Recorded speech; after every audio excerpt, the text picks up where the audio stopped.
Mamang itu terkesima dengan baik BJ30i yang pernah Mamang pakai selama beberapa ratus kilometer. Dan sekarang baik ada yang baru. Full elektrik, namanya adalah baik T1. Anak baik.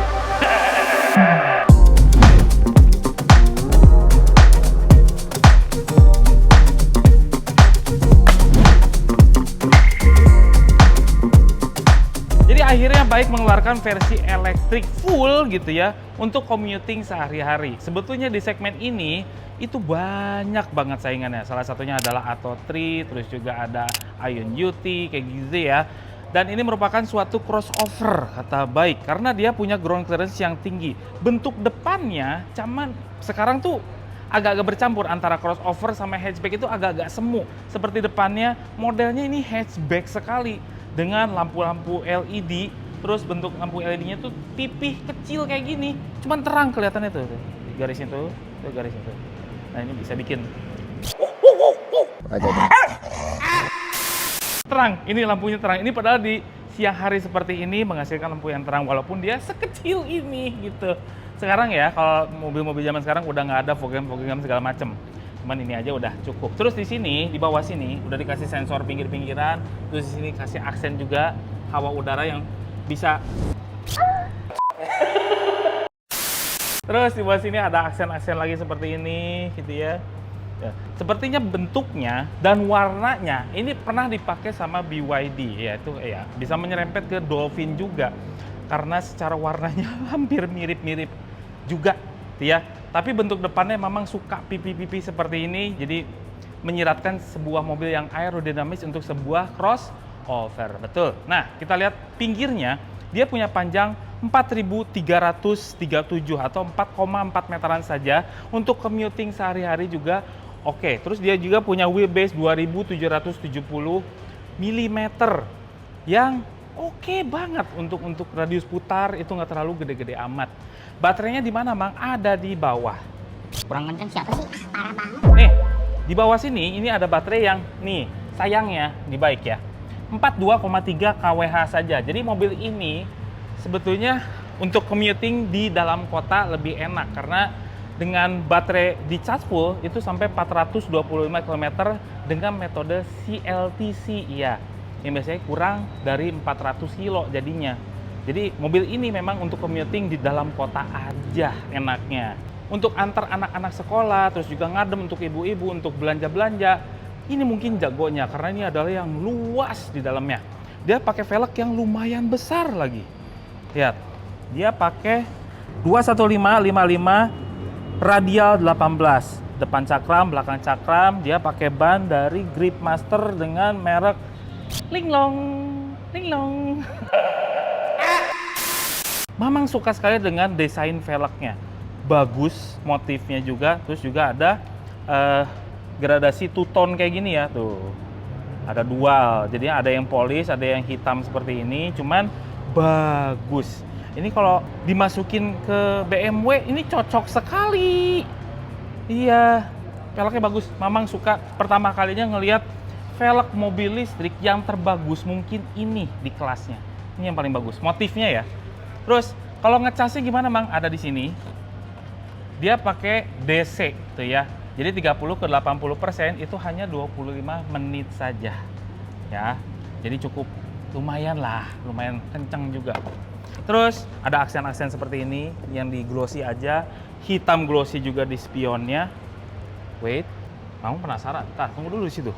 Ada lampu sen samping ya? Oh, kecil banget.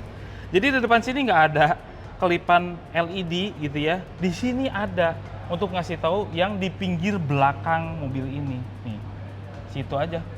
Jadi nggak sampai ke pinggir-pinggir depan sebelah situ. Proporsinya Mamang bilang bagus untuk baik T1 ini. Apa ya? Jadi kadang-kadang suka ada mobil listrik yang aneh proporsinya. Ini mungkin yang salah satu yang terbagus. Tapi kalau bisa dibilang belakangnya ini mirip seperti ada sesuatu yang mirip dari mobil Jepang. Kita lihat belakangnya deh. Nah, bentuk belakangnya bagus, proporsional, ada crossovernya. Depannya hatchback, belakangnya pure kayak crossover. Tapi Mamang lihat-lihat ini mirip seperti mobil Jepang. Suzuki Baleno. Ya nggak? Ya aja deh biar cepat. Cuman ini lebih bagus daripada itu, lebih proporsional, lebih enak dilihat dan bahkan mirip dari mobil Eropa. Terus lampu belakangnya juga 3D seperti ini. Ya, di dalam semua LED-LED-an semua, ada topi belakang, rear defogger, back lamp. Wiper mana ya? Iya, nggak ada. Suka nyumput? Nggak ada wiper belakang. Ada tulisan baik seperti ini. Terus di sini ada Arcfox. Yes, mobil ini di luaran sana atau di China-nya namanya adalah Arcfox. Yang mobil ini adalah mobil rekanan baik juga yang biasa memproduksi mobil-mobil mewah. Gitu ya. Jadi divisi baik tapi mobil mewahnya namanya adalah Arcfox. Tapi nanti kalau dijual di Indonesia, tulisan ini menjadi tidak ada. Terus ada T1 seperti ini, tersisa baik nanti gitu ya. Terus ada sensor-sensor belakang, ada fog lamp di sini. Terus kalau kita lihat lagi di sini,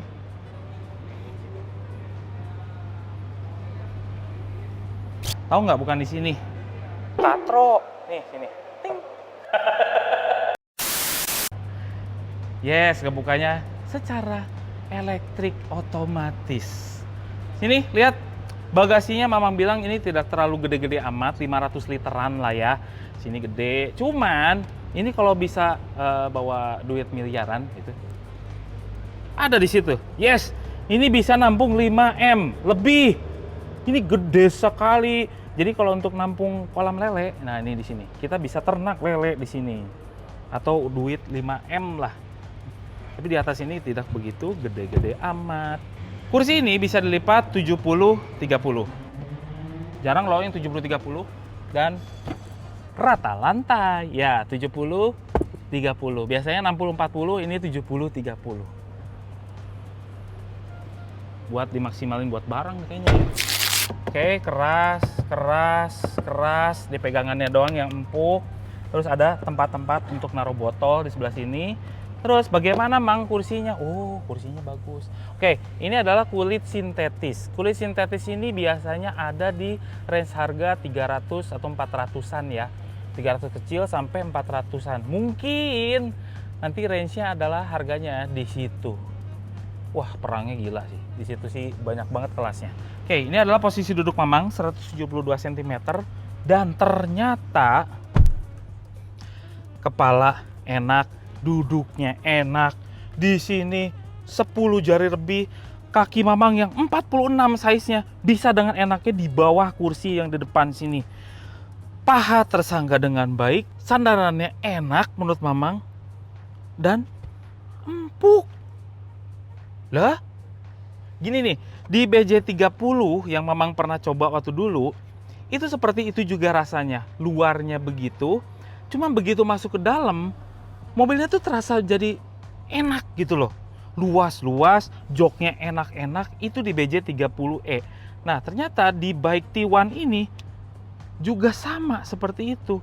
Duduknya enak ini. Mau nyampe kemanapun, negara mana, keluar kota, ini nggak akan capek untuk jadi penumpang. Dan jok ini tuh lebar, panjang, jadi paha tersangga dengan baik. Mau di tengah juga sama aja posisinya, enak gitu loh. Lah, kok bisa gini ya baik ya? Ya itu, memang ciri khas baik. Oke, terus di belakang dapat apa aja Mang? Dapat pegangan seperti ini, terus juga ada tempat nyimpen. Di belakang kursi ada tempat nyimpen handphone di sebelah sini. Ada buat ngecas USB Type-C, terus sama ventilasi AC ya. Ini fan-nya mengikuti dari yang di depan. Cuman ini gede banget nih anginnya.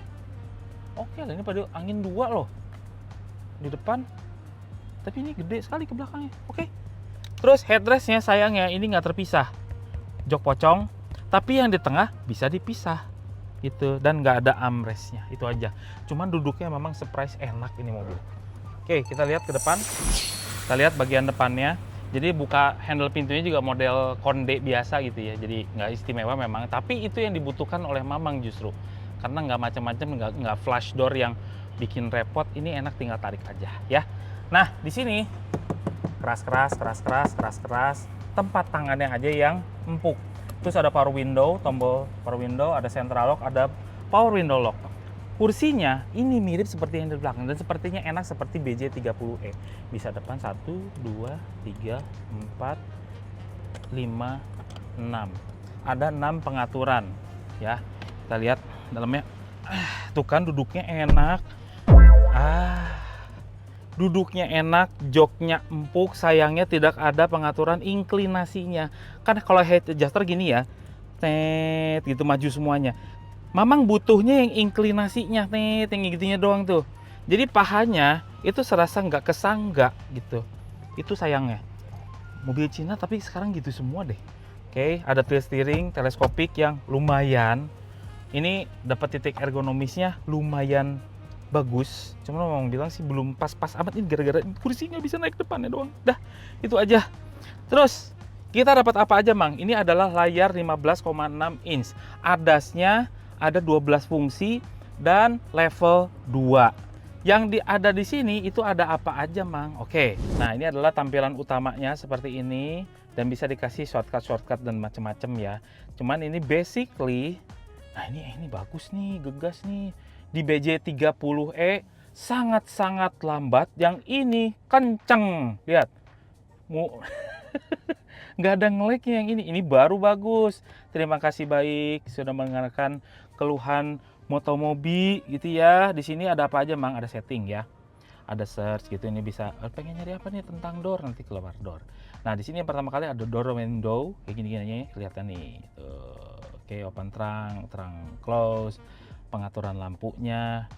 Di sini juga tidak ada yang namanya ambient light. Janganlah, please, jangan ada ambient light. Ini ada ambient light, nggak ada. Yes. Kurang penting menurut Mamang ambient light. Oke, drivingnya ada mode comfort, eco, sport, slippery, individual, eco plus, self adaptive. Wah, ini banyak sekali. Waduh, keren. Dah, intelligent cruise segala macam. Ini udah ada adas-adasnya di sini semua pengaturannya. Tuh kayak gitu, itu pengaturan audio. Terus juga voice, ada connect, service. Oke ya. Dah, semuanya ada di situ. Terus menu-menunya ada setting tadi udah, charging center untuk pengaturan chargingnya, FVM ini adalah kamera 360, 540 malah, karena dari atas samping seperti itu tuh. Wah, udah lengkap nih, asik nih. Cuman ada satu fitur yang apa ini? Bisa parking otomatis. Kayak gini rasanya. Sip. Oke, start. Shalalalalala, Mama nggak pegang setir. Enggak. Itu deket banget. Agak ngeri-ngeri sedep ya. Cuman akurat kok sensornya. Oke, dia memaksimalkan space dulu. Kalau parkir sempit ini bisa terjadi nih. Sampai pilar deket banget. Insting Motuba Mamang sih meronta-ronta. Oke, continue lagi. Iya, tuh ngebaca manusia juga di dalamnya. Tuh Mamang sama sekali ya nggak pegang setir, nggak pegang pedal gas. Lurus. Wow, lurus. Ini lurus. Terus ada fitur yang namanya parking out. Jadi yang tadi pengen masuk ke parkir, sekarang pengen ngeluarin parkir karena Mamang males, ya. Oke, gimana Om? Kalau pengen keluar, parking assistant, parking out. Start. Oh iya, nggak usah masukin ke D ternyata. Udah advance juga nih. Pelan-pelan ya, Mamang seneng deh. Nah kayak gitu, kayak pelan-pelan.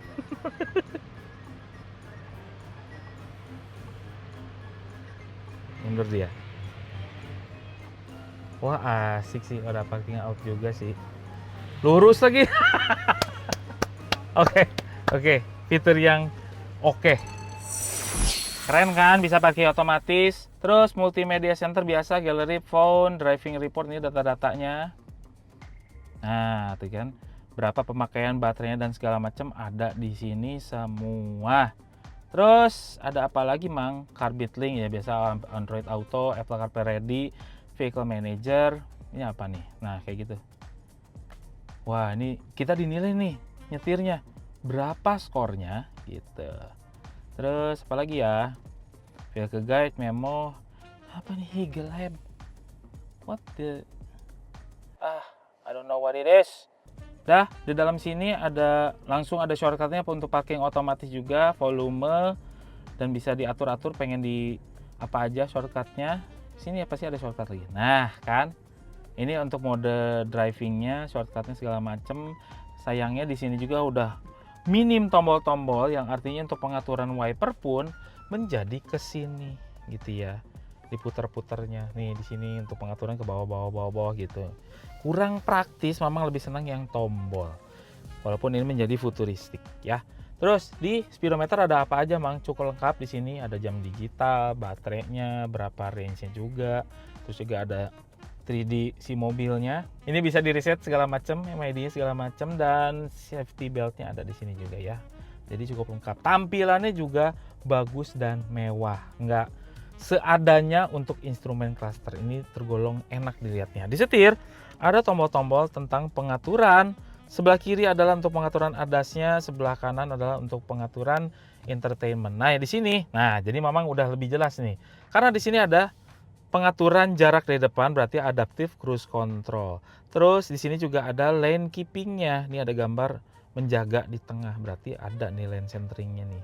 Bentuk setirnya Mamang bilang biasa aja, bawahnya flat bottom. Barang yang bisa diangkut di sini ada apa aja Mang? Di pintu ini lumayan gede, bisa nampung botol-botol besar.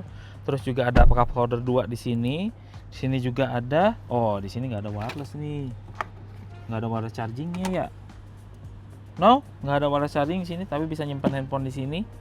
Coba di sini buat ngecas handphone USB-C aja. Tuh, sebelah sini. Terus sini ada USB-A. Terus bawah sini udah nggak ada apa-apa lagi. Ini buat naro-naro barang. Nggak ada glove box. Please ada dong. Please. Ini apa? Buat gantungin barang nih. Masa nggak ada sih glove box? Oke, di AC-nya, seatnya itu ada ventilasi AC. Nah, gini, jadi bisa lebih dingin. Ini suatu kelebihan menurut Mamang, karena Mamang adalah hot ya. Mamang itu hot. Mobil ini itu punya fitur yang jarang ya untuk sekelasnya. Ada V2L. V2L itu untuk ngisi listrik rumahan. Misalnya kita lagi pengen masak nasi terus mati lampu, bisa pakai V2L-nya sebesar 3.500 watt, atau pengen ngeband gitu ya.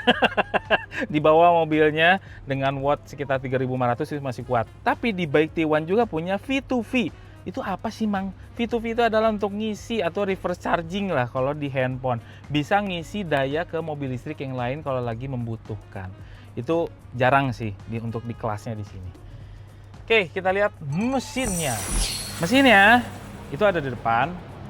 Jadi dia punya tenaga tuh nggak gede-gede amat sebetulnya. Jadi bukan kecepatan atau bukan spontanitas mesinnya, apalagi dengan baterainya yang lumayan kecil, tapi sanggup sampai 400 kilometeran gitu ya.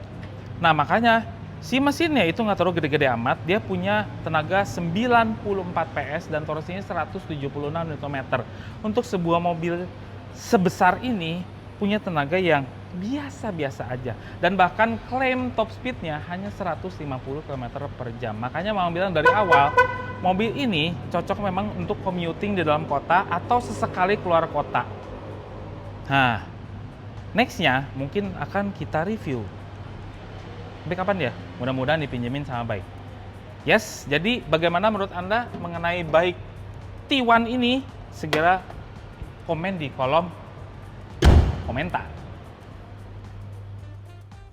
Semua ini adalah opini pribadi saya dan Mamang itu. Kami tim Motomobi tidak dibayar oleh siapapun dan apapun yang terlihat pada video ini.